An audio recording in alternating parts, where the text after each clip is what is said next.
StreamYard stuff. I'm still figuring out the StreamYard stuff. So, like I said earlier on, to each and every one of you that tuned in last week, I truly apologize for what could have been, what should have been. I used an account that I shouldn't have used. I should have used this exact account that I'm using right now, in which Alan and I are live together. Now, if we have time, we're going to try to summarize what we discussed last week for those of you that didn't get the opportunity to see it. However, one of these days, provided our availabilities and if we can all get together, well, what we're going to do is try to re-record it. The magic, the passion, the enthusiasm, the charisma will not be what it was last week, but we're going to try our very best to replicate it. We're going to try our very best, because I was really proud of the conversation we had and the topics we covered. And as I said, this is an impromptu Freeform Friday episode. I really wasn't expecting to do a show of this magnitude, especially with what's been going on this week. We've had a lot of unfortunate tragedies. And that's what we're here to discuss. And we're here to pay tribute. We're here to praise these people, these gifted musicians, gifted actors, and gifted sports entertainers. And I know this might be a controversial episode, but we're going to cover the good, the bad, and the downright ugly. Now, with that being said, before we dig or deep dive into what the reason is for us going live here tonight, I ask each and every one of you to do the following. It doesn't take too much time. It just takes a couple of seconds.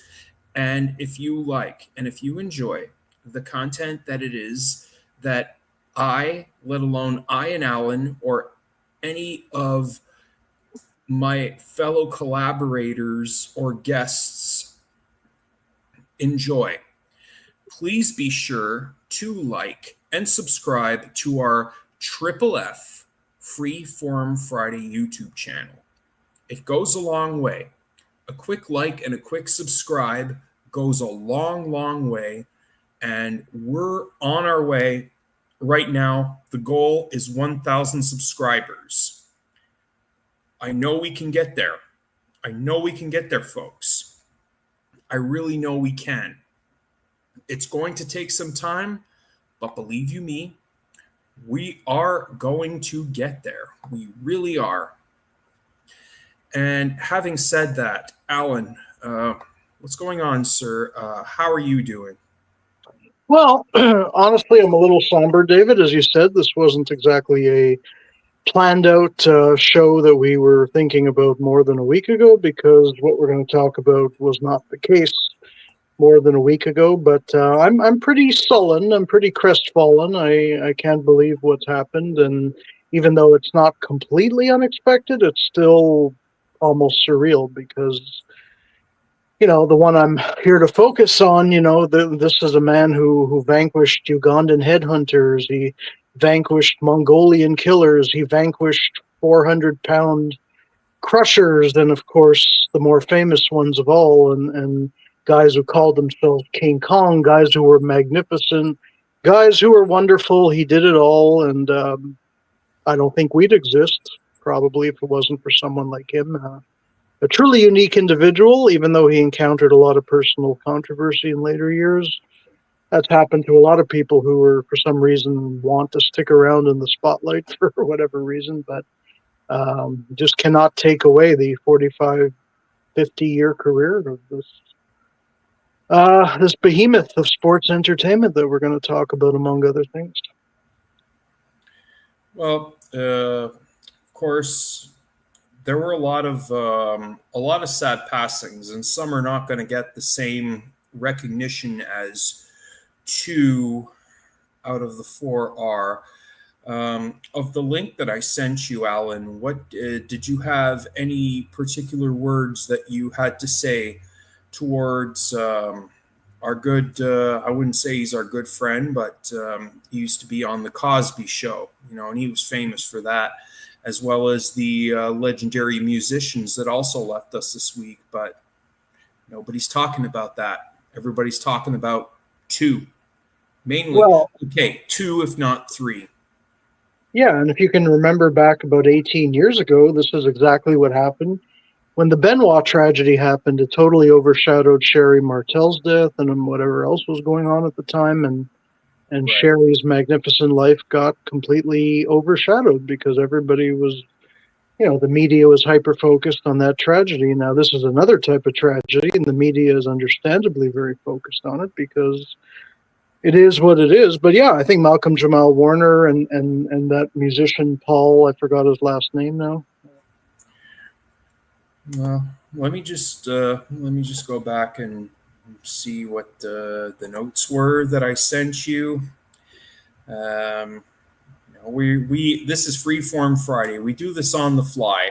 When we forget something, we admit we forget, and we have to go back and Well, it's also and think about that. well, it's So, also because this is a very much on the fly type of show this week specifically. I mean, we're reacting to yesterday being the shall we say the crown that tipped over the seesaw. I mean, exactly, exactly. So I'll read what was said in the original post that was posted yesterday at 1:48 p.m. as this week was in fact quite heartbreaking. Of course, we're saying goodbye to Malcolm Jamal Warner, Ozzy Osbourne, and or John Michael Ozzy Osbourne and Terry Jean Bollea, better known as Hulk Hogan. But there are other passings that are not going to get the same coverage or notoriety, but we at Freeform Friday feel it's important that if we need to discuss this, we will. well, So, I can say about Malcolm, that aside from the apparently great individual he was and the profound effect he had culturally on my childhood, and he was coming up and, as they say, blowing up at the same time as Vince McMahon was starting to push the first WrestleMania. I mean, they started in 1984 in the fall, I believe. That's when the Cosby Show first aired, and this was at the time that WrestleMania 1 was really starting to be put together, and MTV was married to the World Wrestling Federation and the Rock and Wrestling Connection. So it's ironic that Malcolm, who should have had nothing to do with the other topic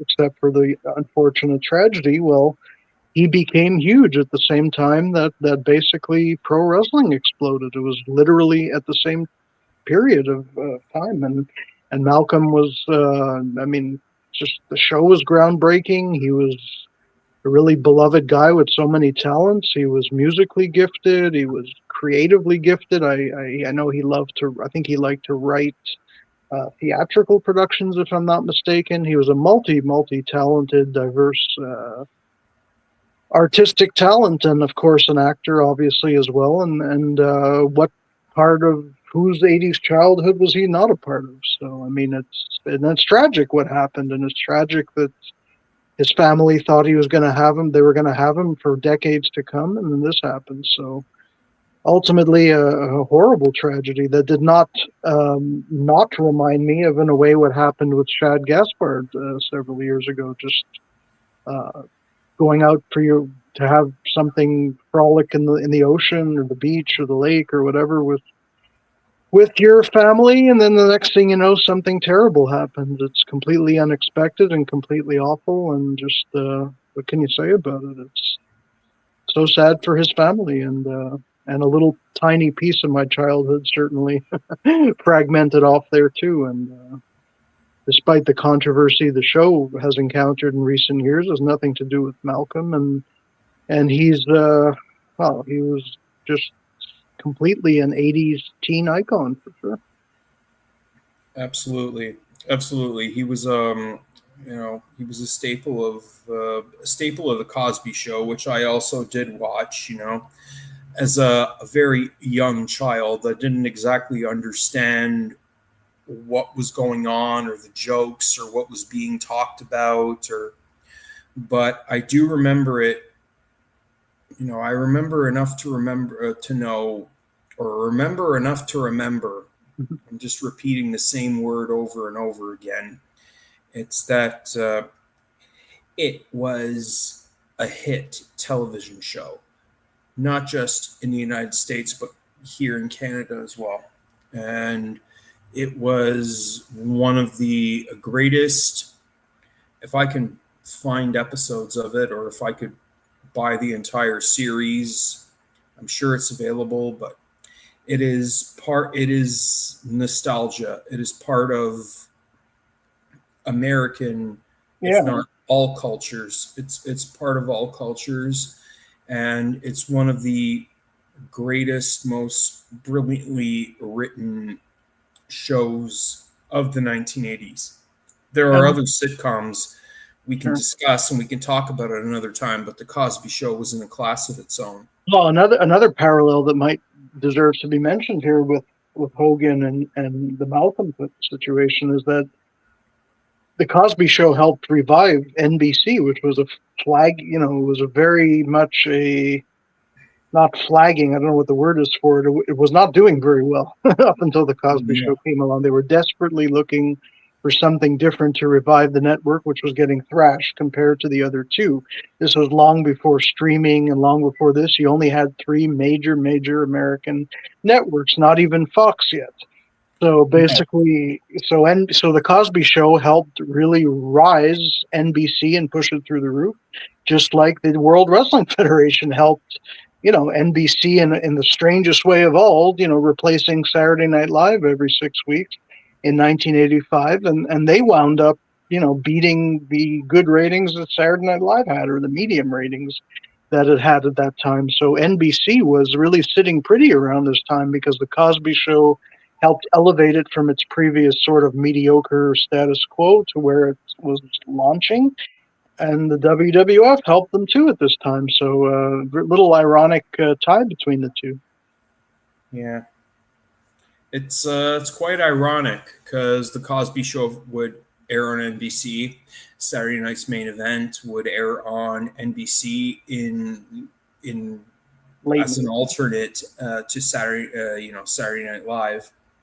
And I mean, I could go on a whole rant about what's right, what's wrong with the show these days, but that's not what we're here to talk about. It ain't the same Uh, show. I don't- we're talking, we're remembering, we're focusing on the subject at hand. So before we dig deep into Hulk Hogan and Ozzy Osbourne, I also wanted to bring the focus on a few other sad, tragic passings that I would say were rather underreported by the news or by the media. On top of saying goodbye to Malcolm, on top of saying goodbye to Ozzy and Terry Hulk Hogan Balea, we also tragically lost a lady by the name of Connie Francis.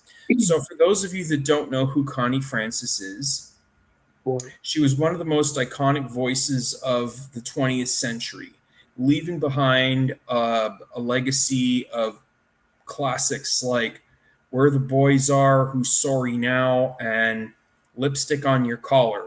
She wasn't just a singer, she was a trailblazer and a symbol of strength and a soundtrack to millions.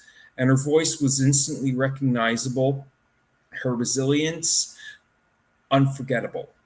She broke barriers in the music industry, becoming the first female to have a #1 rock and roll hit.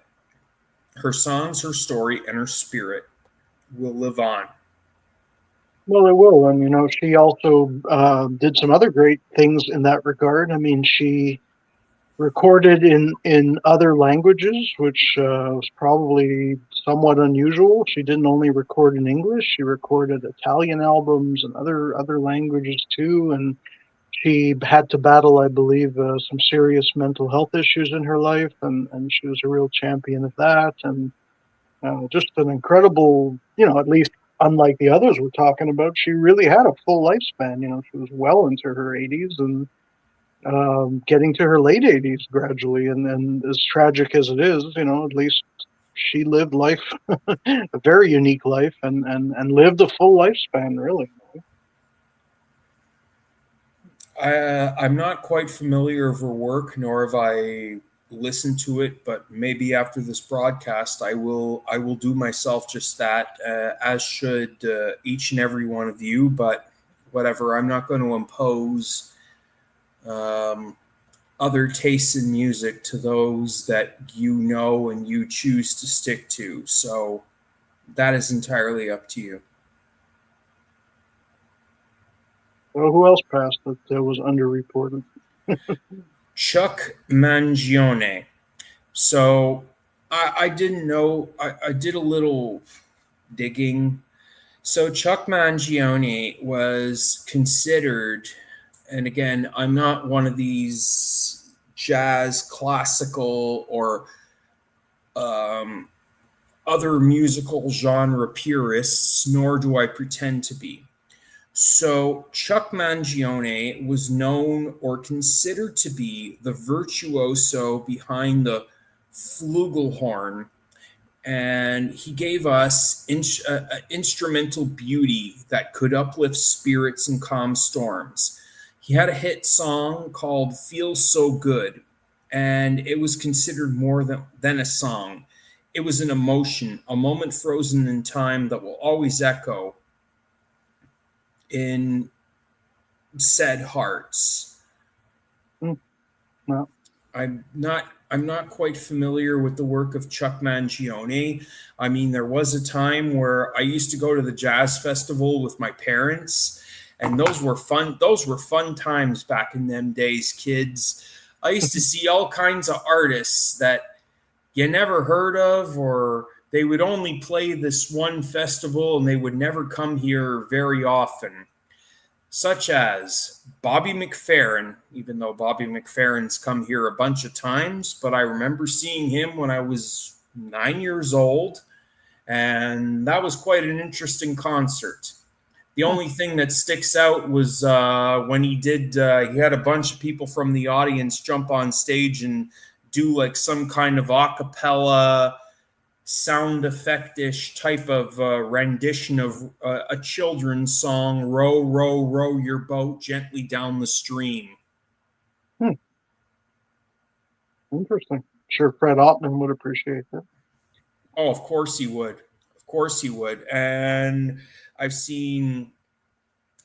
I never saw Candy Dulfer. I've listened to her music. Especially the one album she did with Dave Stewart, one half of Eurythmics, and the classic song Lily Was Here. But I do remember seeing acts like David Sanborn, a saxophonist, and uh, I could do a whole thing about the jazz festival experiences that I've experienced from the time I was a child, but we're not here to discuss that. We're really not here to discuss that or go on a rant. But you know, Well, I'm this only this whole. Sorry, go ahead. no. I'm here to discuss one person. I mean, basically. So I mean, you can. Well, we're really here to discuss two people. Well, two people, I guess. I mean, this all really started when the news hit on my iPhone when the Apple News said Ozzy Osbourne has passed away. And then what exactly did I do? I went straight to Facebook. I went right straight to Facebook. Maybe that's a terrible thing I shouldn't do, but Well, you're not alone. I'm sure many do, though. oh, many do that. And The first person, that of course is a friend of the show, doesn't always watch all the time, but every time we see him, every time I see this man, we always exchange pleasantries. He's a good man. He's also a member of the LWA Hall of Fame, and I trust his instincts and I trust his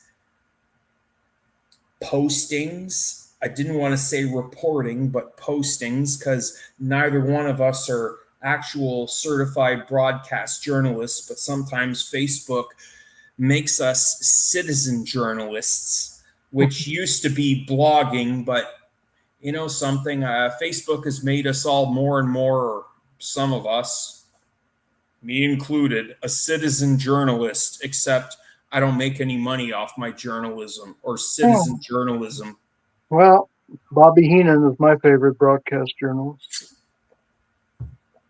Was. You and me both. I mean, he did it before social media, before the internet was really a thing, and too much. And he was just a hard nosed, gritty, Midwestern guy, and was a great broadcast journalist in addition to many other hats he wore, including antagonizing Hulk Hogan in the AWA and the WWF. Well, but the truth be told, they always got along. They always saw eye to eye, and they always loved working with each other, and they could just bounce off of each other, and that was just fantastic.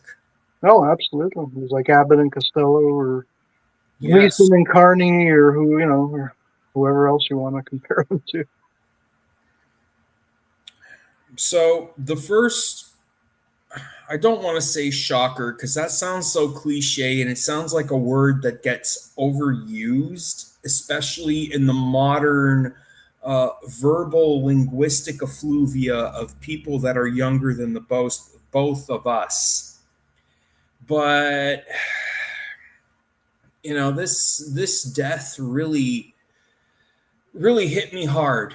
It really hit me hard. And I know I've had some people message me and say, well, he's not your father. Yeah, I lost my father over 5 years ago, but let me tell you, I lost somebody that wrote lyrics and wrote songs that made me feel better about myself when I was in an extreme time of need that nobody could understand except somebody who wrote songs and lyrics and didn't know I existed, but I would buy his albums and listen to them and feel so much better about myself as opposed to being hard on myself listening to both his solo records and his Black Sabbath records. I'm talking about the Prince of Darkness, Ozzy Osbourne. Sure. Well, it's great that he had such an effect on you and millions of people around the world. He was truly unique and an absolutely devastating loss. A guy who founded a genre. I mean, how many people could say they founded a genre of music? Too many. Well, it's funny because the thing is, we're talking, and right now we're talking about and we're honoring two iconoclastic legends, for better or worse. So this is really some, if you want to put some figurative and literative bookend to it all, Ozzy Osbourne is the guy that is considered the quote unquote Prince of Darkness, but the godfather of hard rock and heavy metal. Now, Hulk Hogan, Terry Bollea, is the quintessential bookend to have skyrocketed professional wrestling in the early 1980s all the way through to the 90s and even the 2000s and beyond. So, yeah, we can say what we want to say about Hulk Hogan or Ozzy. We can say what we want to say. We can criticize them. We can laugh at them. We can call them out on their bullshit. We can do what have you. But this is not what we're here to do, folks.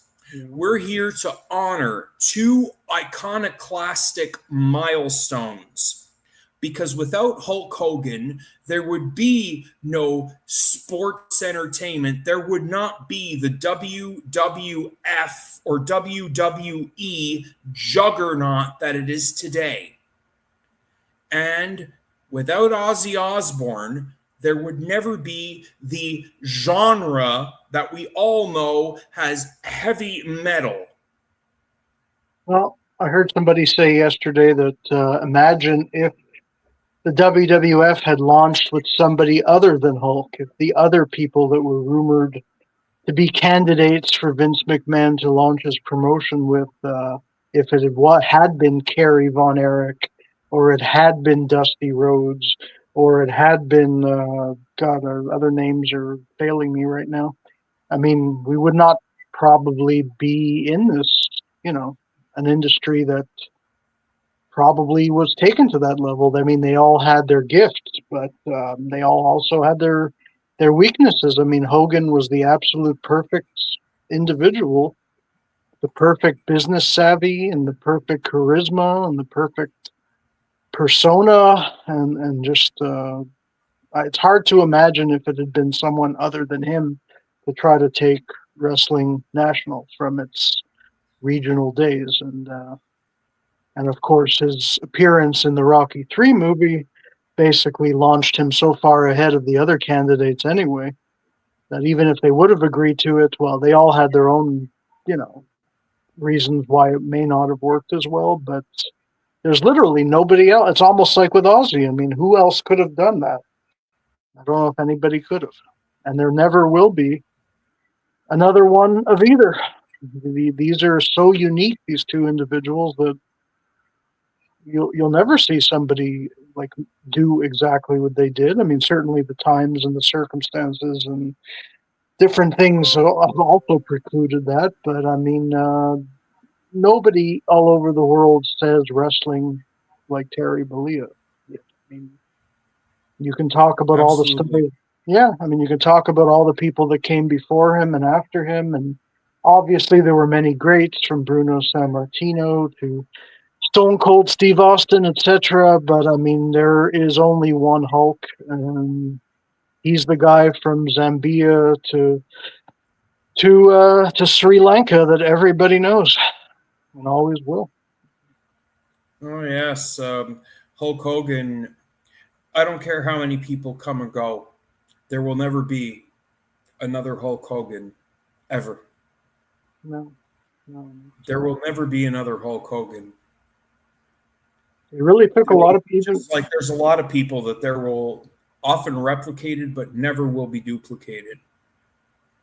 Yeah, and you can tell also by the fact that when everybody from Bruno to Andre to I don't know, I mean, you can name several. I mean, even Warrior, and as horrible as it was, and as many of us who care deeply about the wrestling industry and have followed it for so long reacted, the kind of attention that this is drawing, like, this is one of these things that breaks the internet, as they say. I mean, and it break television. I mean, everybody is covering this. I mean, it's such a monumental icon that you criticize him all you want because you thought he was going to be here so much longer. But now that he's left us, you really realize what we have lost. Somebody, I mean, certainly who, even though he wasn't my number one favorite when I first became a fan, I mean, I was definitely drawn to see what he was doing. And I quickly realized that he was the one carrying the company on his back in terms of, mainstream popularity and acceptance. And God, look what I mean, geez, even in Japan, I mean, what a, there's a very, very short list of people of American background or non-Japanese background that can say, they made such a name for themselves in Japan, but Hogan did just that, before he became the champion that beat the Iron Sheik and all this stuff, and how quickly he was shuttled into the WWF at the end of 1983, and they had to explain it quickly why he had to turn babyface really quickly because to show that he's no longer allied with the great classy Freddie Blassie, who managed him as a heel before, and poor bitter Bob Backlund had to explain to the fans why he was a changed man and a fantastic guy and all this. And then boom, next thing you know, January 23rd, 84, Madison Square Garden explodes and the Iron Sheik goes down, and Hulkamania in earnest really begins, and just took over the world. It took over MTV. It took over. I mean, how many wrestlers can say outside of the more modern eras that they hosted Saturday Night Live, or they co-hosted Saturday Night Live, or that they were doing TV commercials that were mainstream, or that had their own cartoon show? I mean, how many wrestlers can say that? Even though there were other wrestlers animated on the show. I mean, this is obviously Hogan's show, which was named after him. So there's just so many check marks he checked off in the pop culture stratosphere. I mean, there truly has never been and never will be another like him. I mean, even Dwayne Johnson's going to need another 15, 20 years of accomplishments to really be considered in the same category as amazing as he is. I mean, but let's face it, Hogan laid the foundation and the bricks, and so did Mr. McMahon, another very controversial individual. And I mean, it's even funny. Well, I wouldn't say it's funny. It's just that, for the longest time, Vince McMahon hasn't really said a word in public or on social media. But after the recent passing of Hulk Hogan, Vince McMahon would take to X and pay his tribute to one Hulk Hogan, calling him a treasure.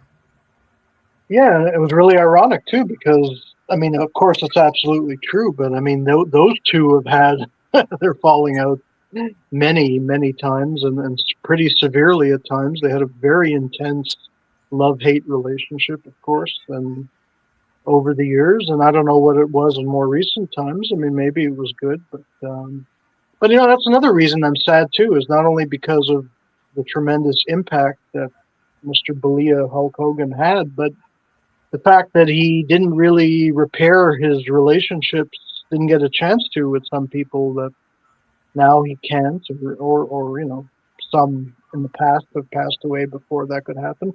We don't even know if he was still talking to his daughter. He wasn't, but they may have made their last minute peace. I mean, that's the saddest of all, just like we were saying last week in the show that you were unable to upload. I think it was last week we were talking about Bruno Sammartino and his son, and they never reconciled, and Bruno died without David reconciling with him, and how sad that is. And Hogan had his estrangements. Even Brutus Beefcake, another people make fun of. They never reconciled. They, unfortunately, Hogan's life ended, and they were not brothers till the end, is whatever they were, friends to the end. But that's just part of life. Sometimes you have your disagreements, you have your falling outs, and it's unfortunate that it happens more often than you think. That it's unfortunate you don't get closure, or the appropriate kind of closure you want to get, when it comes to not knowing what the future holds and whether or not your time is done. And this is just one of those many examples. Yeah, but I think between a child and a parent is the worst. I mean, that's really awful. If that's, Mm-hmm. I mean, we know in Bruno's case that was the case. I don't know for sure in this case, but obviously it wasn't that long ago that Brooke Hogan went on record talking about how dysfunctional her parents are, and she's had to cut off contact with them, or chose to cut off contact with both of them. I mean, even Linda, his ex-wife, I think posted something nice about it and was really sad. And look at the venom that was kind of developed between those two. So it's, and you leave behind a legacy, and you also leave behind, I guess, relationships, and your reputation. It's nobody. Unfortunate. Unfortunate. I mean, it's unfortunate for all of us, but imagine the people who actually knew him and knew him well. I don't think anybody is not touched by this.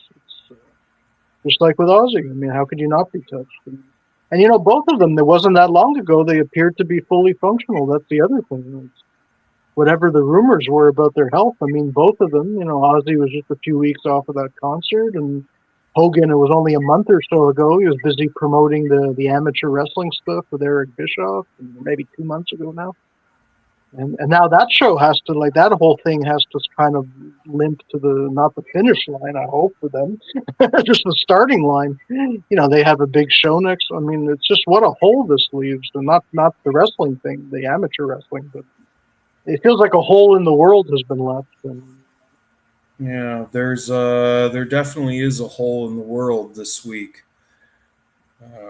I mean, the as first time, far as but as far as focusing on, and not that I want to spend a lot of time on talking about the dirty laundry that came about in Ozzy's life or Hogan's life. Uh, what are your fondest memories of seeing Hulk Hogan live in a WWF or WWE ring? And I know you've been attending live events or house shows much longer, much before I ever did. And you told me a story about seeing Hogan versus Flair at the Forum for a WWF title match shortly after Ric Flair had won said world championship in the 1992 Royal Rumble. You care to elaborate on that?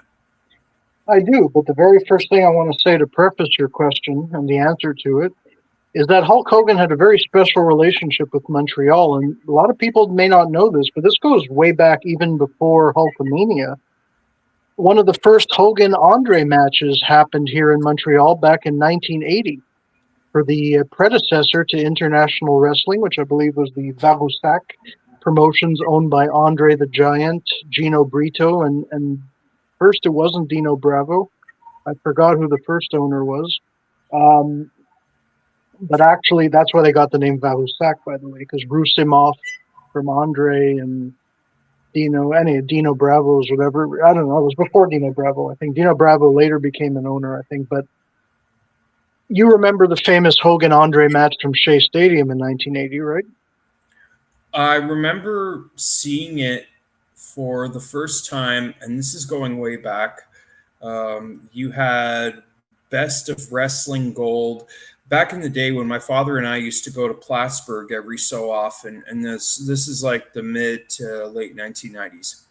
My father always used to find, when it came to wrestling, diamonds in the rough, or we used to find bootleg VHS tapes. And somehow, some way, we came across a copy of the incredible Hulk Hogan taking on Andre the Giant at Shea Stadium, as well as a lot of the other things that would build up towards it, such as arm wrestling competitions and the whole shebang. Well, okay, yeah, great. I mean, that show, of course, was headlined by Bruno Sammartino trying to avenge the cowardly turn by his student Larry Zbyszko. So the student versus the teacher was the main event of that show. But Hogan Yes. versus, yeah, but Hogan in a steel cage, I believe. But Hogan versus Andre was on the undercard. But 2 weeks after that, they came to Montreal to wrestle each other at the late lamented Paul Sauvé Arena, which Hulk had a lot of fond memories of. I know you've heard of it. I don't know if it was really from your time so much because it was only. I've most definitely heard of the Paul Sauvé Arena, but have I ever set foot on said hallowed grounds? No, way before my time. Right. So 2 weeks or so after Shea Stadium, Hogan and Andre fought here, and there was a huge amount of interest. Quebec loved this guy, and this is before Rocky III and even before the AWA and all that. And he was just coming up from wrestling in Memphis and in Alabama for I guess I don't know if it was. I don't think it was called the Continental Group then. I believe it was run by actually a guy who may have been from here. No, he was from France, I think. Or he was from here, Louis Tillet. Anyway, so Hogan had some big matches in Montreal way back for what became International Wrestling before he signed with McMahon. And because different groups, like even the AWA, had a working agreement during what we were talking about, no, later than what we were talking about last week, maybe with Pro Wrestling USA. So, I mean, when Hogan was with the AWA, he'd be around here. I think he may have even had a match, I do believe, with the great AWA champion Nick Bockwinkel here in Quebec as well at one point. So the love relationship, love between Quebec and Hulk Hogan predates the WWF birth of Hulkamania. Now, you were asking about me seeing him live. Well, the very first time I saw him live turned out to be a record-breaking night because it was the night that he helped set the Montreal Indoor Wrestling Arena attendance record for that building, the late lamented Montreal Forum, which, of course, there you've been. And he was wrestling the one-man gang, the future Akeem the African Dream, none other than George Gray. And Hogan versus Gang, I believe 2 nights after the very first Survivor Series in Richfield, Ohio, they broke the attendance record at the Forum for wrestling. They drew more people that night than had ever been drawn before in the storied history of wrestling at the Forum, which does go back, way before the WWF and all that. I even know it goes back to the 40s and different 30s, maybe even, and whatever. But so the first time I saw Hogan live it was deafening. I mean, that ovation he got when he came out, and there were more people in the Forum watching wrestling that night than ever had before there. It was quite excellent, and that was the first time I saw him. I've seen him wrestle everybody from Randy Savage to Kurt Hennig, Mr. Perfect. I saw him wrestle Earthquake. I saw that great tag team match with the newly babyface Ray Traylor, the Big Boss Man, against Mr. Perfect and the late Lanny Poffo, the Genius. I've seen him go against, I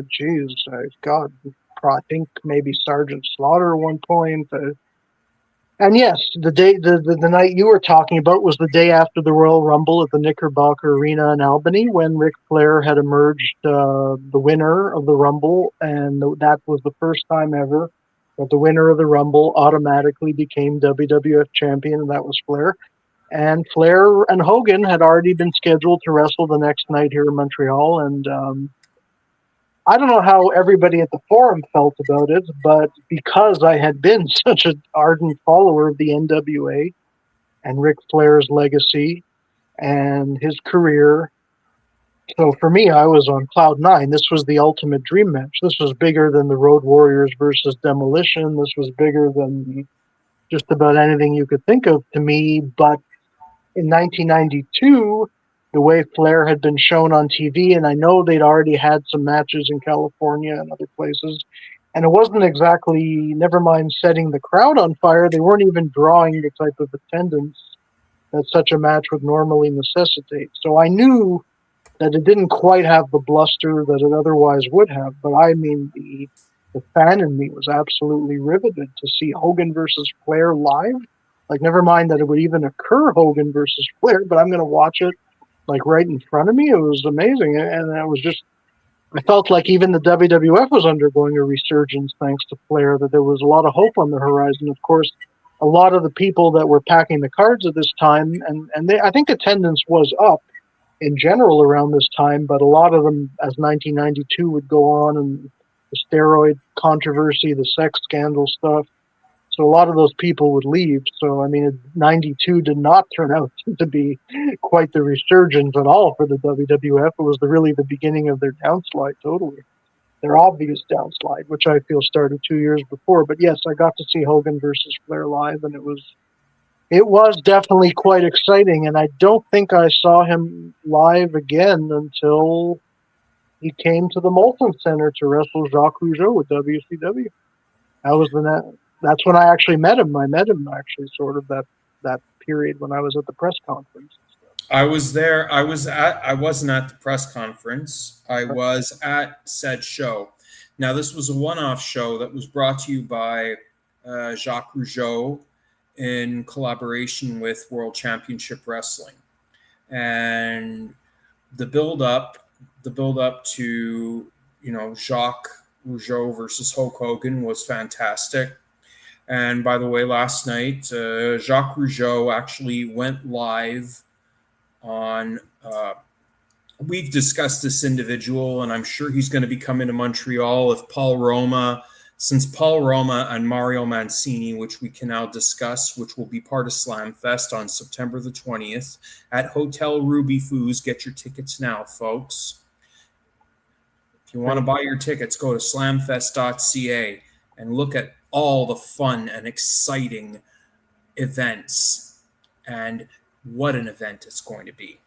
So last night, I managed to get my hands on to watch a live stream of Emir, the master Emir Victoire, interviewing Jacques Rougeau.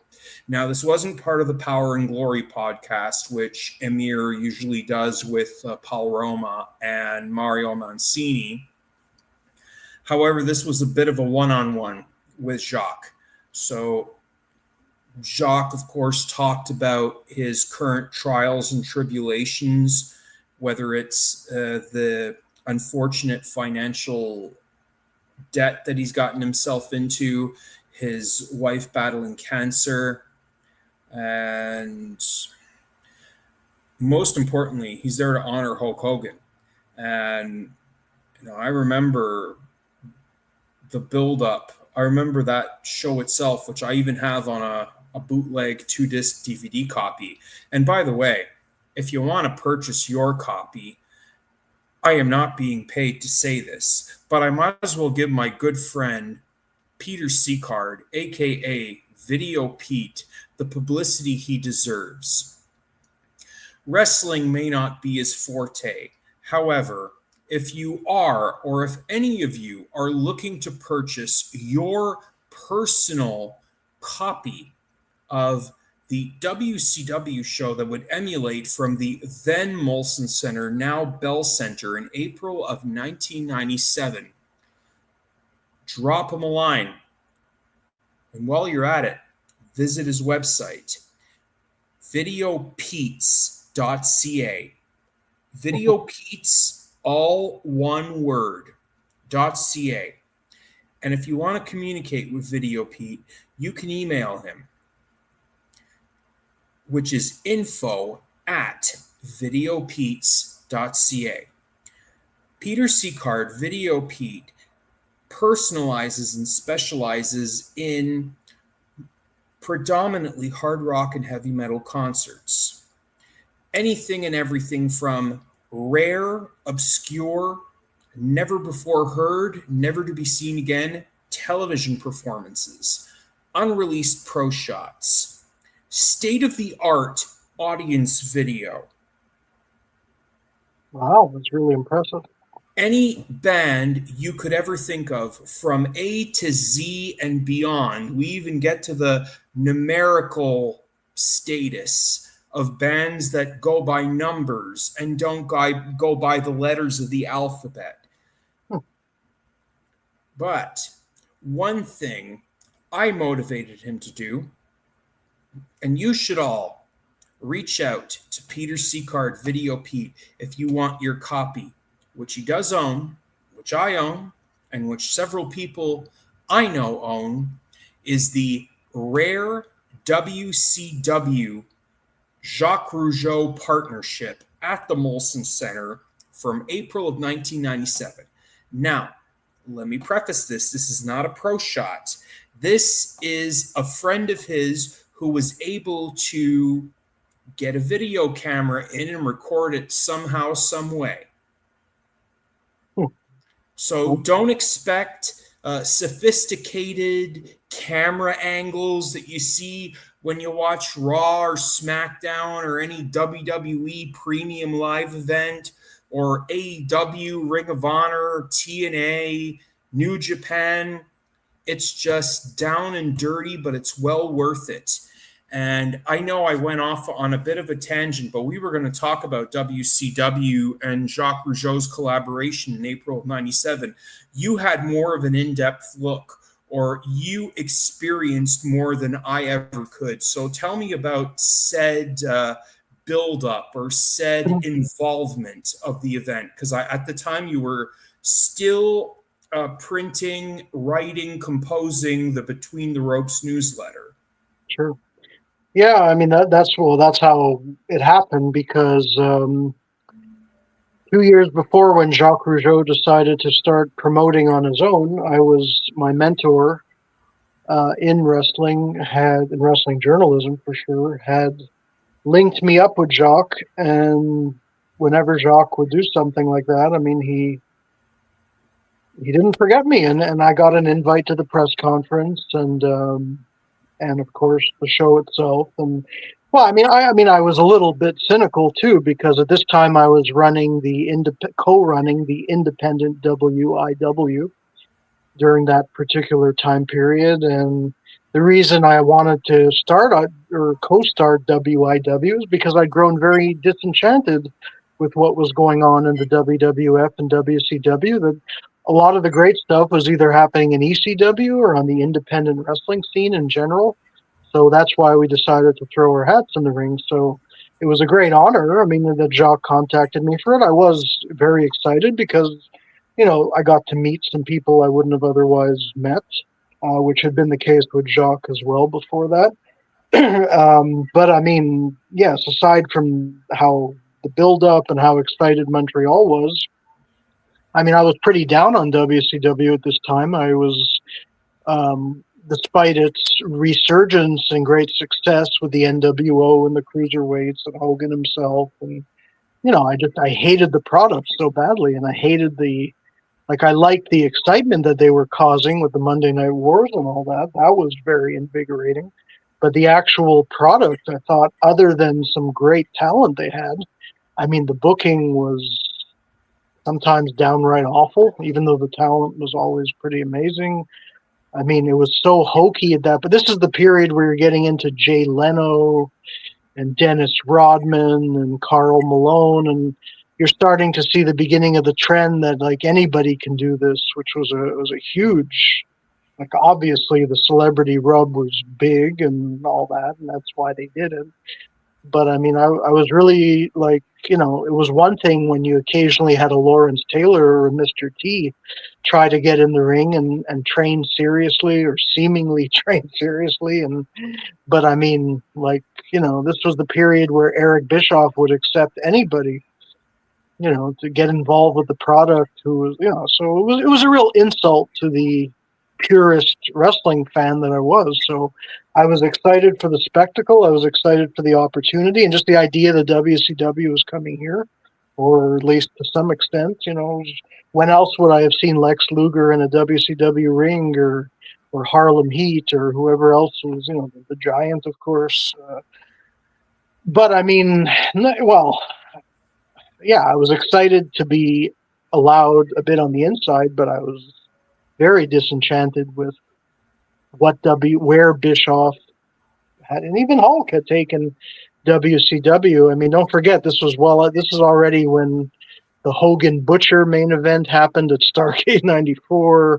The Dungeon of Doom and all this ridiculous stuff that had really challenged even the idea that wrestling fans were supposedly not the sharpest knives in the drawer. I mean, you really had to be considered dumb to buy a lot of this. So as successful as wrestling was starting to become again, which I was happy about, very angry at Bischoff and WCW in general. I can't blame Hulk at all for going along with it, and the NWO was obviously incredibly cool, but again, what wrestling was being lost, so I was not the happiest camper in that respect.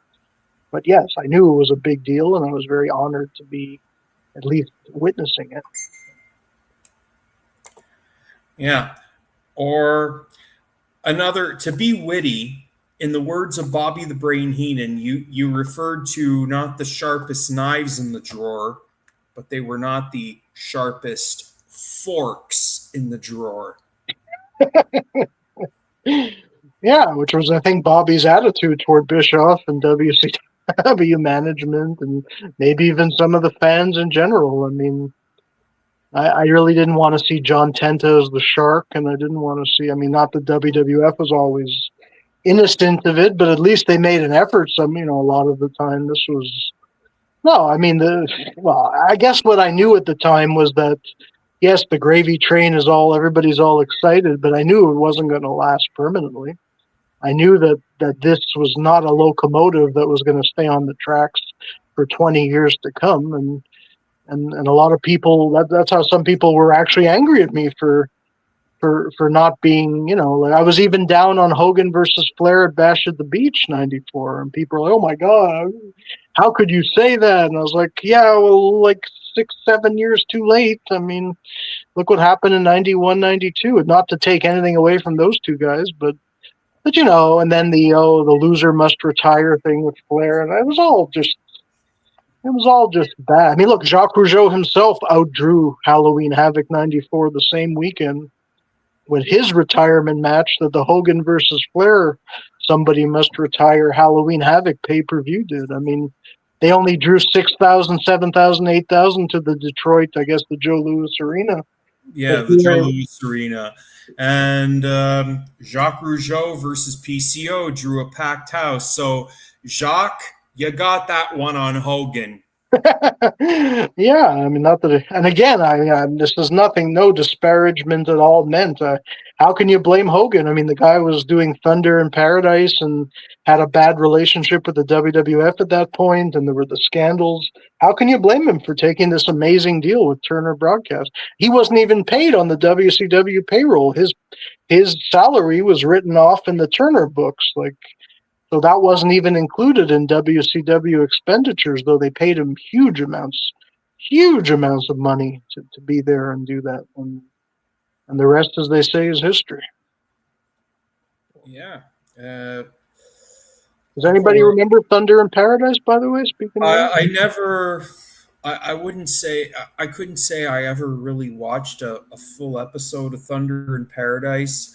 I might have seen clips or the tail end of an episode because Thunder in Paradise used to always air right before WCW Nitro would go live. And this is a memory of not something that I would actually capture unless you had a legal satellite, which we didn't do, folks. But there were times where I used to, when we used to vacation over in the U.S., whether it was over at our cousin's place in California or wherever we used to be in the US, usually around this time period of said calendar year. We used to always have TBS or TNT, and right before WCW Nitro would go live and hit the airwaves, we would always see clips of Thunder in Paradise. But did we ever really watch the show? Absolutely not. I knew it was the thing Hulk Hogan was doing on the side, but did I ever watch the show? Absolutely not. No. But I've No, seen my fair share of Hulk Hogan movies. Well, I wouldn't say my fair share. I've seen enough. Suburban Commando. Uh, I think No that's holds the barred. only one. I didn't see Mr. Nanny, but I've seen Suburban Commando. That goes without saying. And I remember he had a bit of a cameo appearance in, I believe the movie was Spy Hard, which was a spoof of Die Hard, which had Leslie Nielsen in it. But you never saw No Holds Barred? Oh. Of course I've seen No Holds Barred. What's that smell?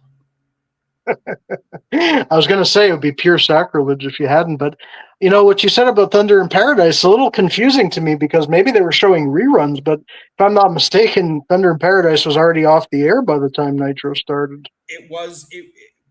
I knew nothing about it. I didn't know any better. I just remember vividly Yeah. seeing Thunder in Paradise in one form or another.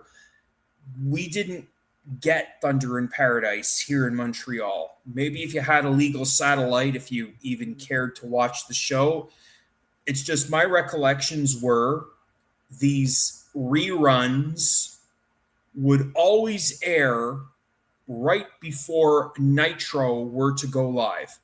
Now, this is my vivid memories of when WCW Nitro was gaining steam and gaining momentum, and I guess Turner Broadcasting felt that that was some kind of a candy commercial or a tax write-off or a segue to Yeah, I mean, promote Nitro.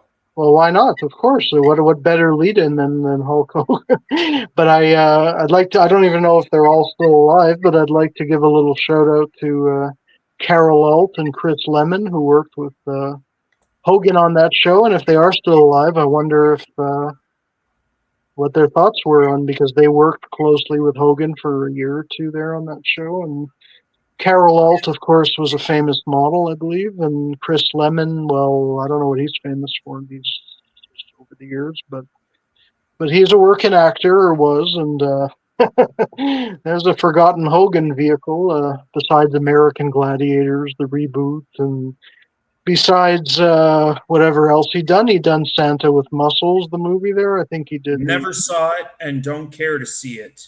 No, I wouldn't blame you. I mean, Roddy Piper certainly did more illustrious films than he did, I mean, by a long shot. But look, I mean, the man, he needed to work. He wanted to work. He thought he could, do what have you, and certainly Jesse Ventura made quite a name for himself. And I wonder how Jesse's reacting. I'm sure he didn't. Did he make a statement that you know of regarding? I have not heard a damn thing, but maybe, Jesse, I would say, I can't speak for Jesse, nor would I want to, but I have a feeling Jesse is the type of guy that feels if you have nothing nice to say, don't say nothing at all, because he'll know there's going to be pushback. Yeah, yeah. I mean, maybe. Yeah, he could do I that. can't speak on Jesse's behalf. I really can't. No, maybe he And would. I have not heard anything. Jesse, chat, or those of you that might be watching this, if you don't mind, take a minute or so and maybe answer this question for us, because I don't have the answer, and neither does Alan. Has Jesse the Body Ventura actually issued a statement about Hulk Hogan's passing?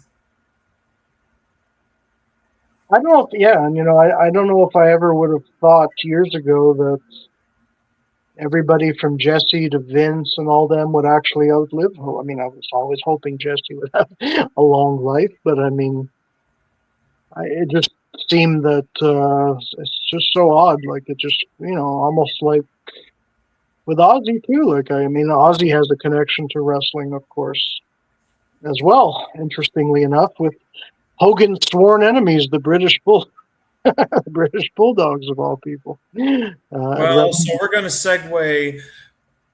I'm not going to do one of those hit pieces where I bury someone who is, pun or no pun intended, buried and deceased, because all of you people in the IWC on your own respective YouTube channels have already done just exactly that.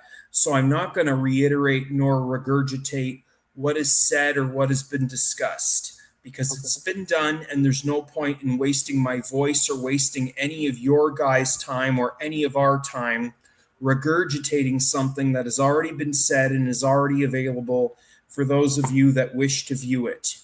I'm not going to name names, but I choose not to go in that direction. I really don't. But we're going to segue into Ozzy Osbourne.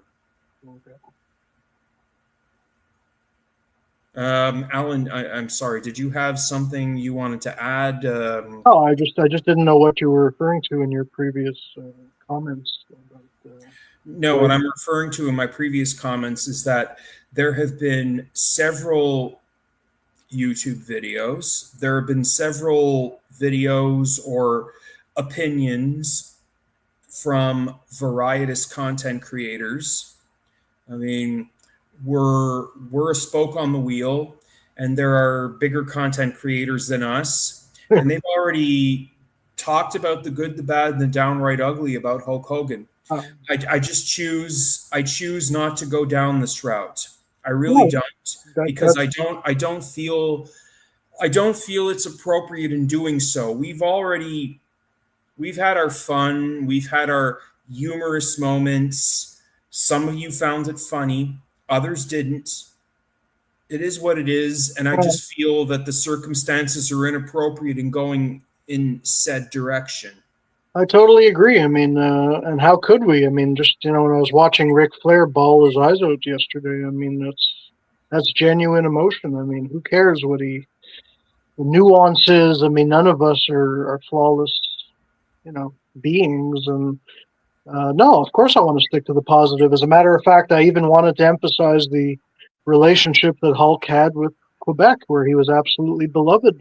You remember that reaction he got on at SmackDown that day after WrestleMania in Toronto? I mean, You mean Raw, but right, you're getting close. Like I remember being at the Monday Night Raw after WrestleMania 18. I was there. I was there with my cousin Mark and a couple of his friends.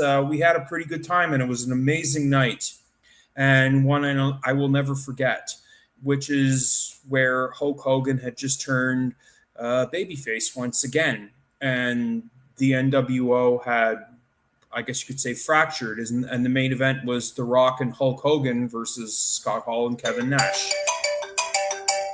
Excuse me, I just gotta close that off. yeah, who knew So of the original NWO that Kevin Nash would be the last surviving member? That's crazy.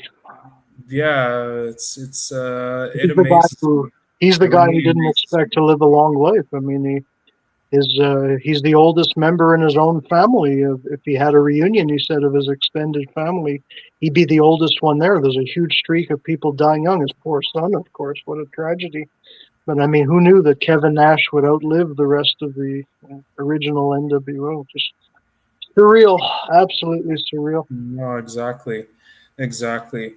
And well, now that we're on the subject of it, before we pivot to Ozzy, I think what you were getting at was the Tuesday taping of SmackDown, Right, and that was in May of 2002. And this is in between Backlash 2002, where Hulk Hogan defeated Triple H, Triple O in Kansas City, Missouri, to win his very last, well, I wouldn't say very last, but his very last singles title, the WWF at the time, undisputed title. And this was in between, we were creatively speaking, we were segueing into his, rekindling his feud with the Undertaker, and this was setting the stage for Judgment Day. Now, to my point, I remember being there on that Tuesday, and the ovation, the pop, was so long, and at some point, I think the cameraman or the producers were telling him, like, you gotta do this, you gotta stop.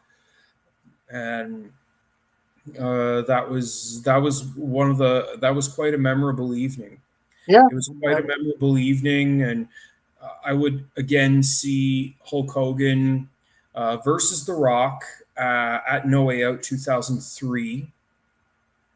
You know, right. few, 8 months later, February 2003.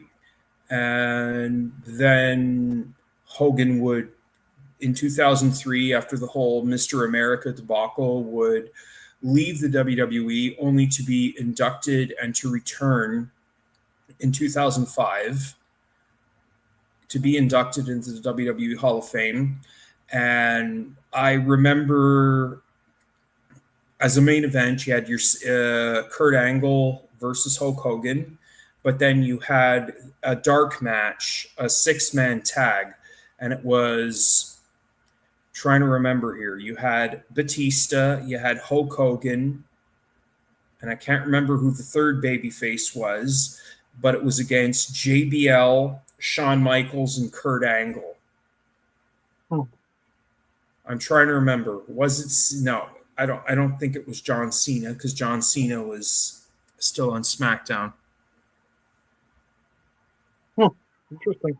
I should also mention that Hogan also had a unique Montreal feud with Dino Bravo that wasn't seen anywhere else. And at first, it involved Jacques Rougeau and Ronnie Garvin and Jim Duggan. And Bravo got Hogan carried out of the Montreal Forum on a stretcher on January 29th, 1989. And that set up the Hogan Bravo match, which was not promoted or seen anywhere outside of Quebec, where Hogan didn't have the belt at that time, although he would regain it less than a month later from Randy Savage at WrestleMania 5. But Hogan versus Bravo, Bravo had a lot to prove, that he was stronger than Hogan and better than Hogan. And it was a very heavily promoted event on March 10th of 1989 at the Forum, and it was exclusive to Quebec. You know, the Quebec hero, who's a heel, versus a guy that Quebec loves, Hulk Hogan. When Hulk Hogan didn't even have a belt at that time.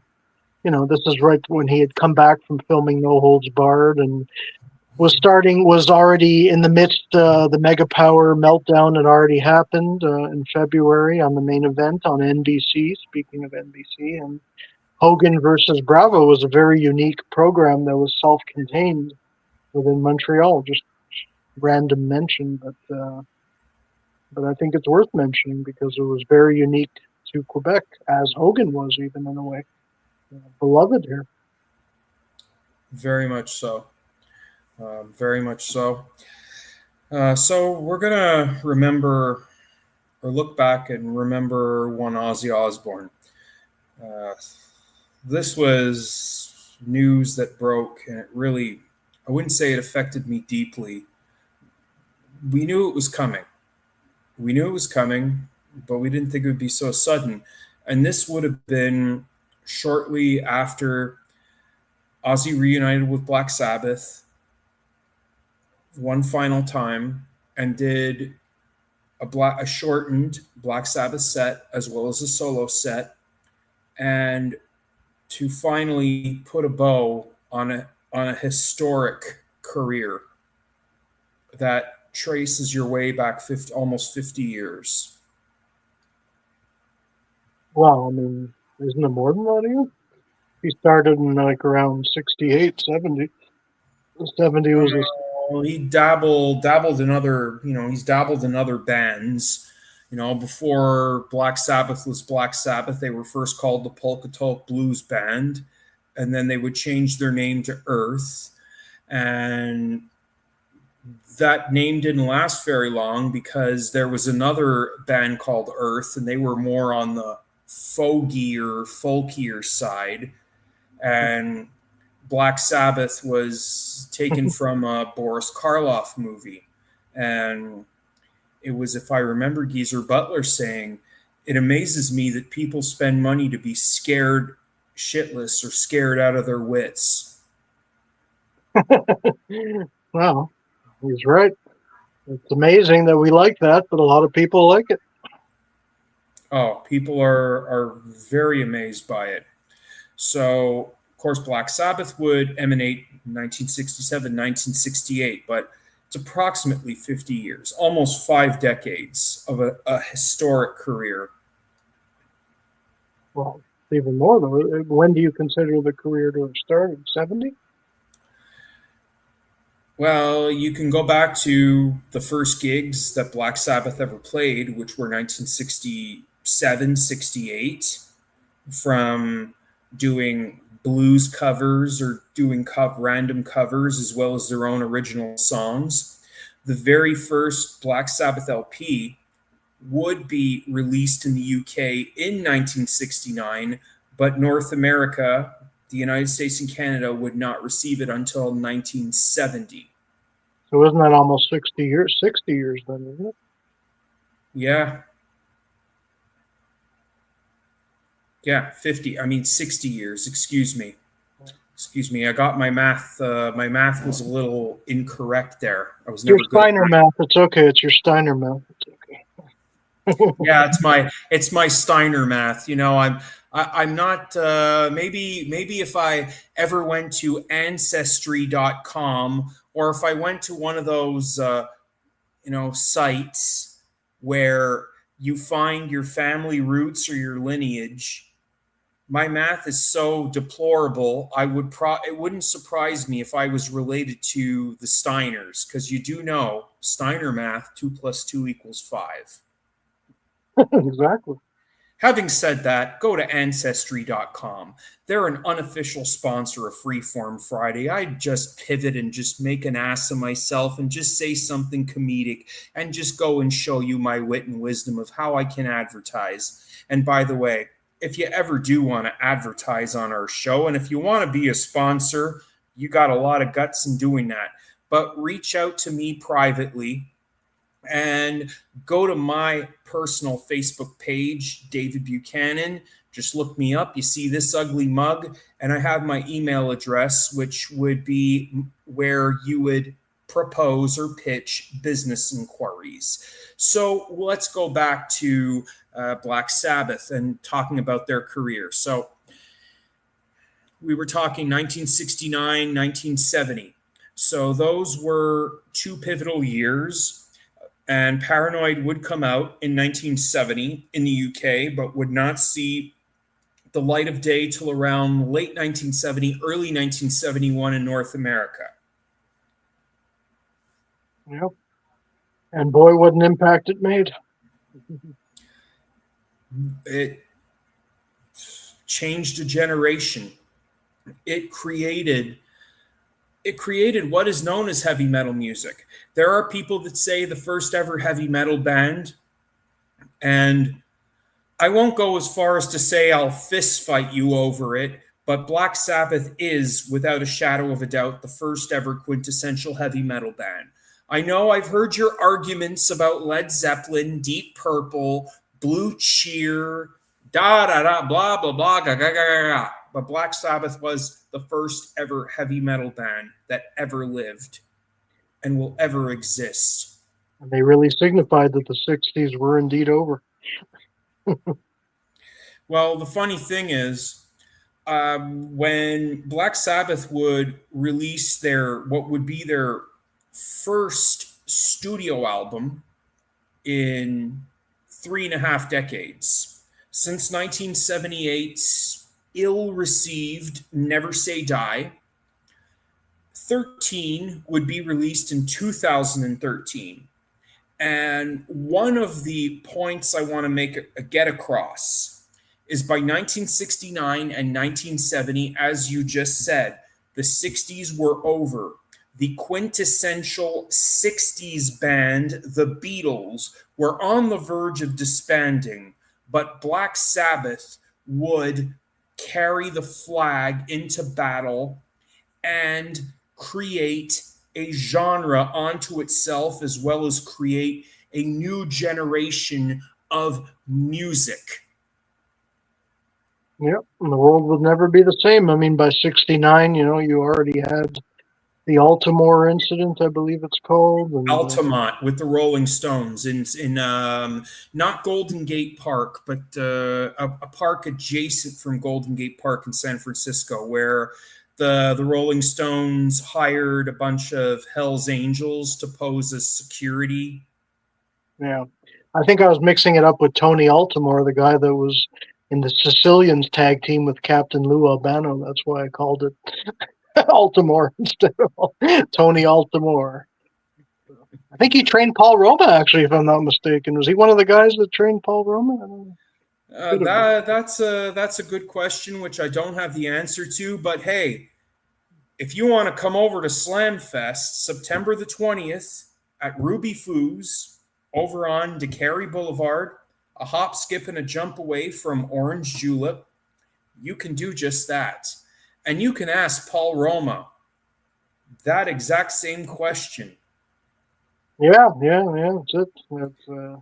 And not only that, you'll have plenty of other guests, and you'll have plenty of other vendors to visit and shop around and look at. It's going to be Montreal's very, very first wrestling convention. And let's hope for not just this one, but many other slam fests and other wrestling conventions to come, because Montreal is a city worth putting and remembering wrestling on the marquee. Montreal always had wrestling on the marquee when wrestling was on the marquee. You're very right. And isn't Barry Windham coming to Slamfest? Yes. I will say.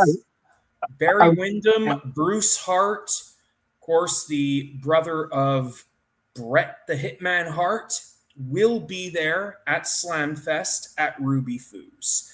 As well as Mark Canterbury and Dennis Knight, better known as Henry Godwin and Phineas the Godwins, Charles Wright, Papa Shango, the Godfather, Soul Taker, Kama the Supreme Fighting Machine, as well as Ray Apollo and Tiger Jackson will also be there. Doink and Dink. They will also be there. So if you missed your opportunity back in March of 2023, when our friends over at LWA Live Wrestling Auctions, Firestorm and Joe Makazi brought them in, I know it wasn't the greatest of days. It was a brutal snowstorm that day.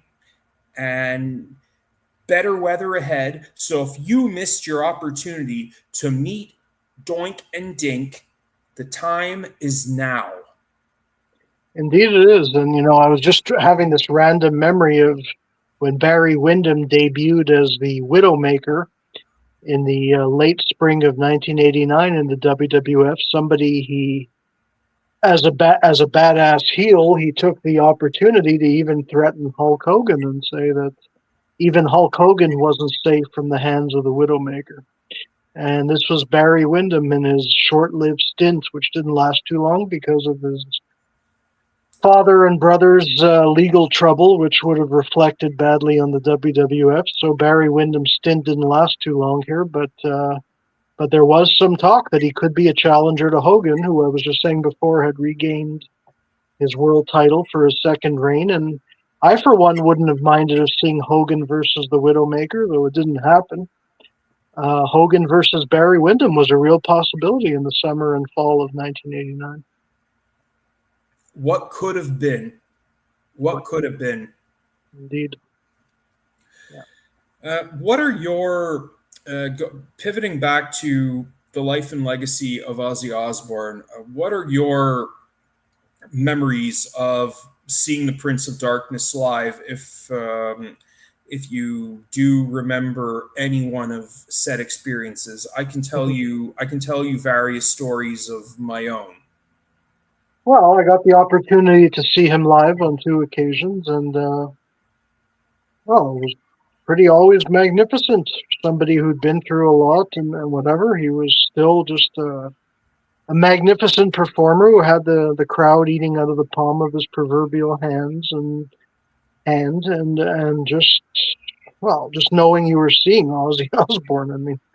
I mean, just what a phenom and what a legend and what a groundbreaker, and just the crowd loved him, and as well they should have, and just pure magic. I mean, it's again somebody who'd had a number of health problems, who had obviously been through several band breakups and band changes, and he just remained iconic, and he brought it. It was just such a great honor and pleasure to witness such a guy do, and even some of the preamble that he would say before one of his songs, like he was just a great showman and had great stories and charisma, and just a very pretty unique individual, just like Hulk. Exactly. What were the 2 occasions where you did see Ozzy? I know we talked about one particular occasion, and this was this goes back to January 2008. I was at the exact same show as you were. The opening act was this group called In This Moment, and it was, how can I describe it? Goldilocks on acid. Goldilocks or Alice in Wonderland on speed, yeah, or on gravel. It was kind of traumatic for me. I was not expecting it, maybe, but maybe others like. Well, I mean, didn't totally fit. I don't know, whatever. But just it was also I was duped because I see this lovely young woman come out dressed as Goldilocks. So I figure, wow, this is going to be sweet, and it was it was anything but sweet. As soon as the guttural screaming began, it was pretty far from sweet, and also pretty far from what I consider the traditional British hard rock metal background. The lead performers. But I guess to each his and her own. I mean, I don't know what to say. But I was pretty traumatized. I told the person I was with, I said, I hear the Bell Center has a nice hallway. I'm going to go maybe hang out in it until this is over. Good choice. Good choice. I don't think I did, though, but I threatened to. I think actually the next time I saw Ozzy, I think I said, if that something like that happens again, I'm going to head right for the hallway. I think Rob Zombie was opening up the next time that I was there. Yeah, after In This Moment, the band that we just talked about, Rob Zombie was part of Oh, the bill and Ozzy was headlining. oh, okay. And the only other time that Ozzy returned to Montreal as a solo artist was 2.5, almost 3 years later. Yeah, And that was during the time he had released Scream. And Rob Halford, of course, Rob Halford is the singer of legendary band Judas Priest, but this was at the time when Rob Halford was going back to his own solo outfit. That this wasn't Judas Priest; it was his own solo stuff, but also Judas Priest stuff too. mm, right, right. And that was a better show than the 2008 one, because I remember the 2008 show lasted.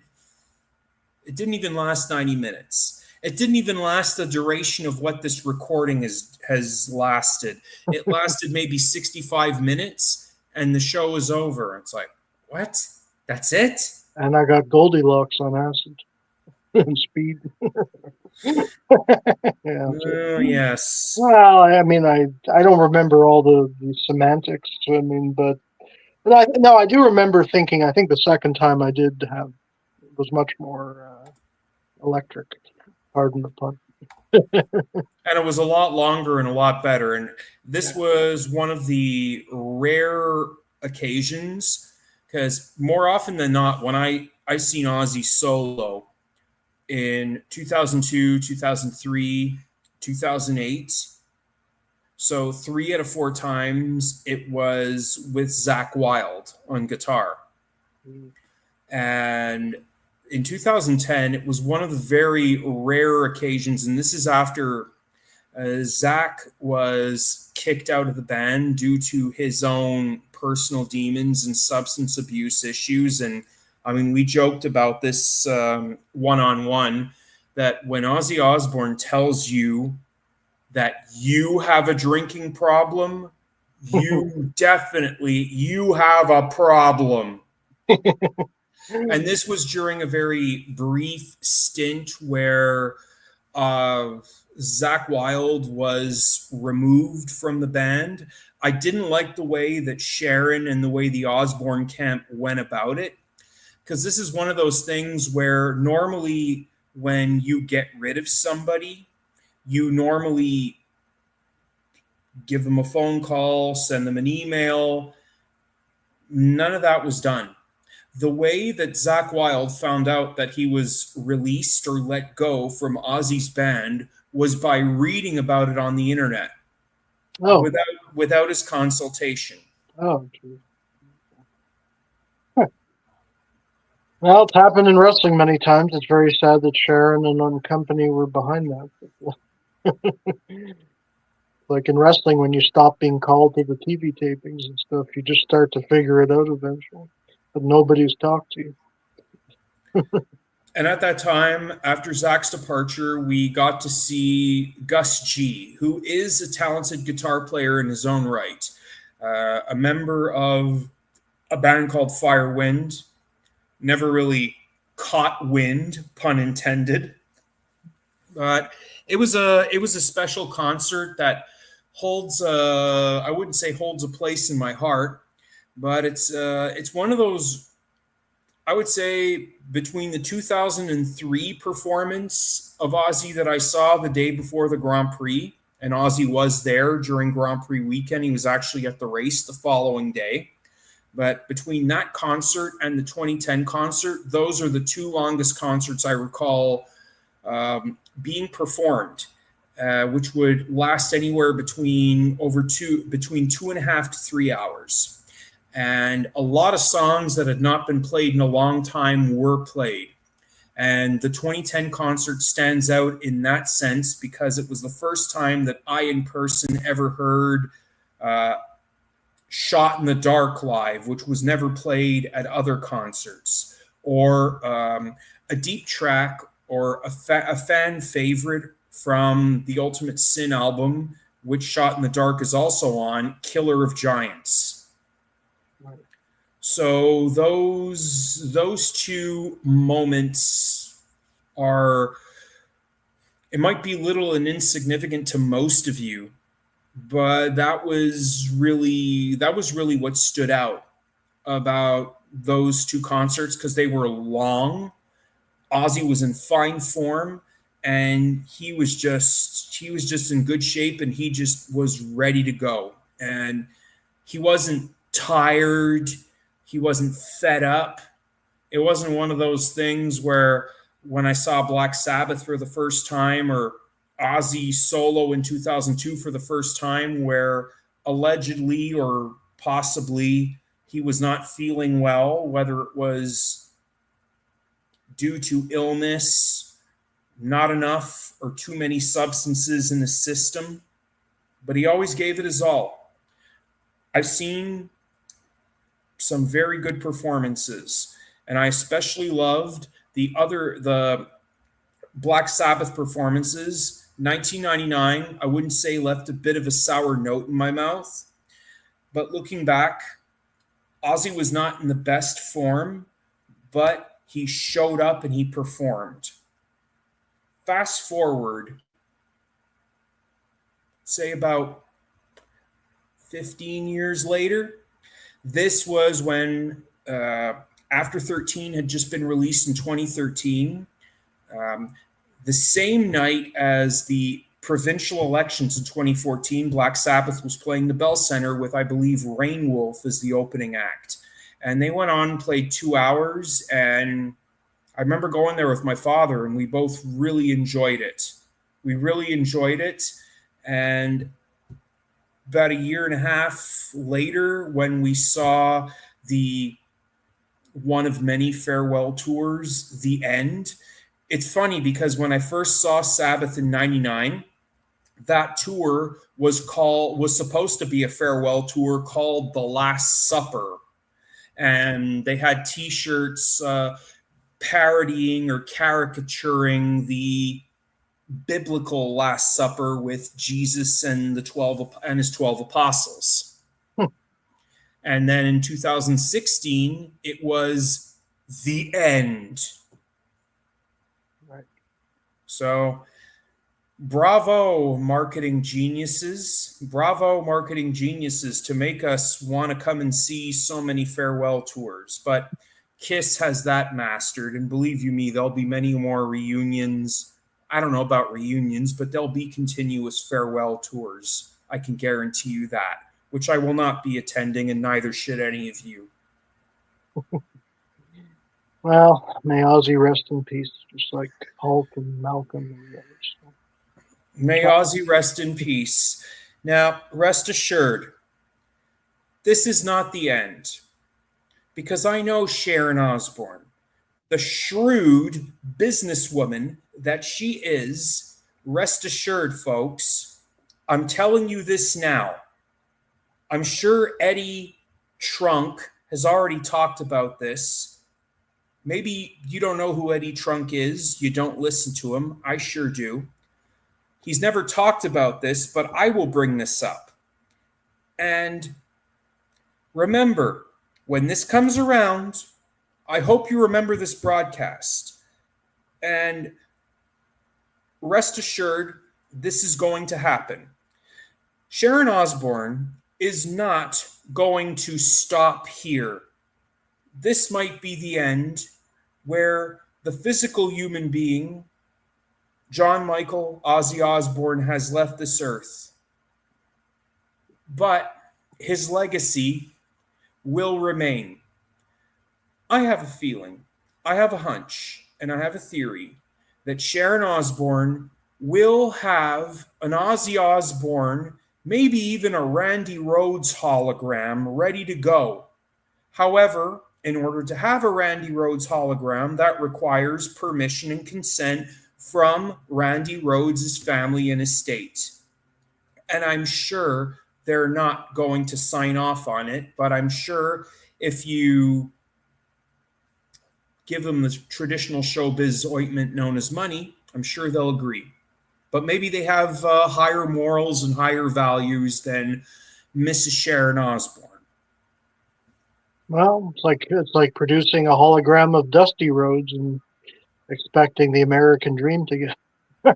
I mean, Well, thankfully in wrestling, thankfully the only thing I do remember when it comes to a hologram pivoting back to wrestling was during the Undertaker, during Mark Calloway's farewell appearance at the 2020 Survivor Series, where they had a hologram of Paul Bearer, William Moody.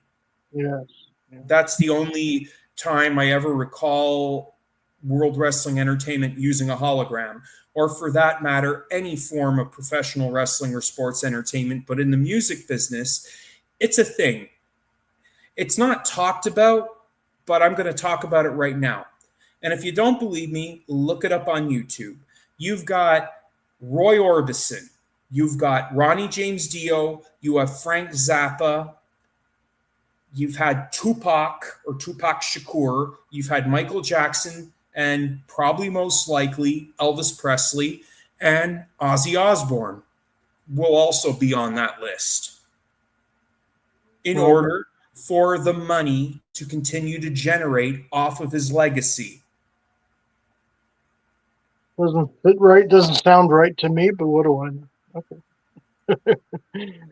I hate to end this on a somber note, but I'm just saying it's going to happen. Yeah. It's going to Well, happen. yeah, and I think what might bring a smile to my face is cracking out some of those old Coliseum videos of the six Hulkamania video releases, and I know the WWE Vault just released something like that too from one of the collector series that was. Yes. On YouTube, it was on my YouTube feed, and it's the digital release of a 3 disc unreleased anthology collection, which came out. Um, I'm saying at the end of the 2000s, beginning of the 2010s. I think I love Chat, if you really want to chat, if you want to accurately tell me when that comes out, let me know. But I do recall it being late 2000s, early 2010s. That's I what I Yeah, remember. I actually have a DVD copy of that. No, I was thinking, but yeah, right, fair enough. I didn't even know what it was, um, but I just have fond memories in the 80s and 90s of the six Hulkamania Coliseum video releases. That the sixth one, I think, had that rare match with Stan Hansen, the All Japan, New Japan Egg Dome combined show and everything there. Really Yeah, interesting. yeah, yeah, yeah. That was released in the early 90s. That video and. The Giant Betrayal, all about the Hulk Andre fracture, and was number 3 of the 6 series. And later on, it gets into the Randy Savage Mega Power stuff. But in the early ones, it's his opponents on it are people like Greg Valentine, Big John Studd, some Orndorff stuff. I think Magnificent Morocco's in the second one, maybe. So yeah, there's a very interesting Coliseum videos from back then.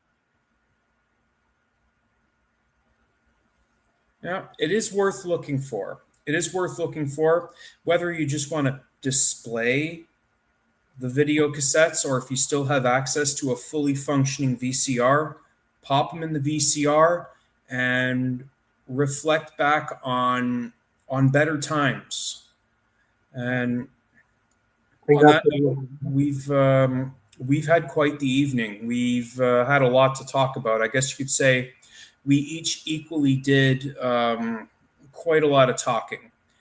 So, in the coming weeks, depending on our schedules and depending on our availabilities, we will attempt, or we will try again to re-record what should have been broadcast last week, but unfortunately, um, my lack of knowledge and my practice, or lack of practice when it comes to using this platform, reared its ugly head, and unfortunately, it failed to give you, or I failed, not we, I take full responsibility for failing to give you what was promised.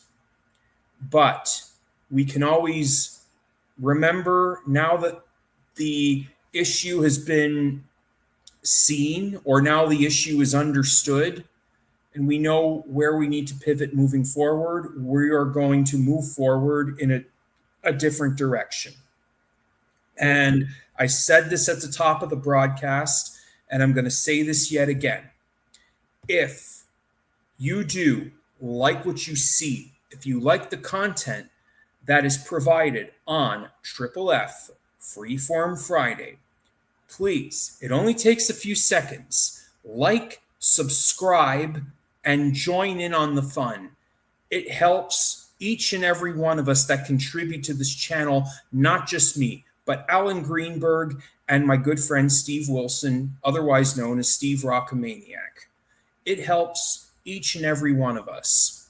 And also, I do want to send a personal shout out to a very good friend of mine, Joshua Cooney, Josh Angel, who has his very own YouTube channel, who you can also look up. And while you're at it, after you've liked and subscribed to Freeform Friday Triple F, be sure to check out his YouTube channel and do the exact same thing, because it certainly helps out his cause as an independent wrestler who is looking to make a name for himself in the world of professional wrestling.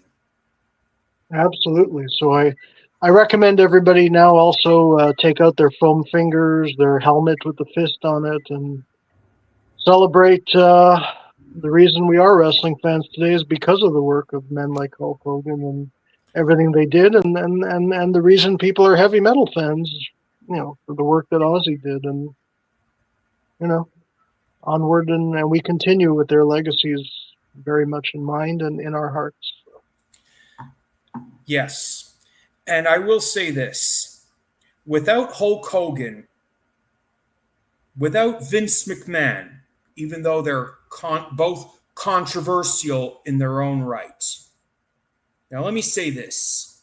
Without Hulk Hogan, there wouldn't be the WWF, WWE machine that we knew through the 1980s, 90s, into today.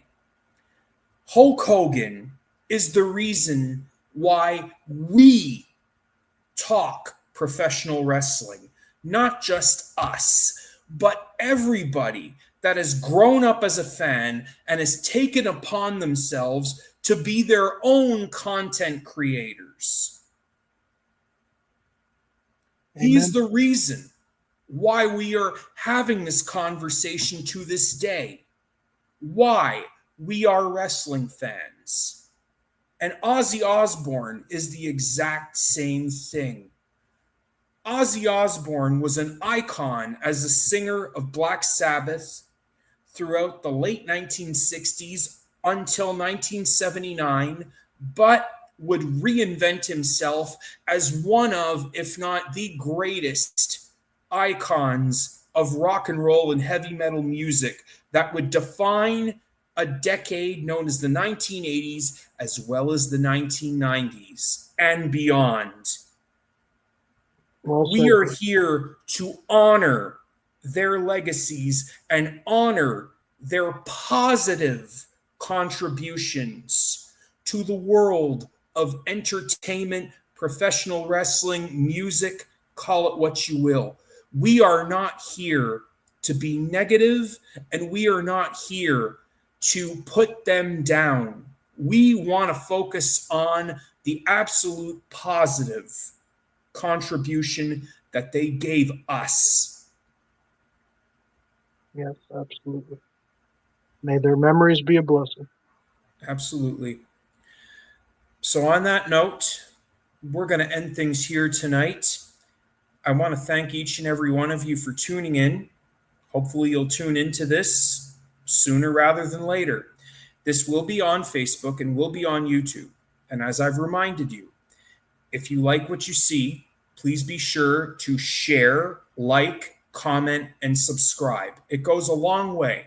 Takes a few seconds, but means a lot to us. Thank you all for joining us. Have yourself a great evening.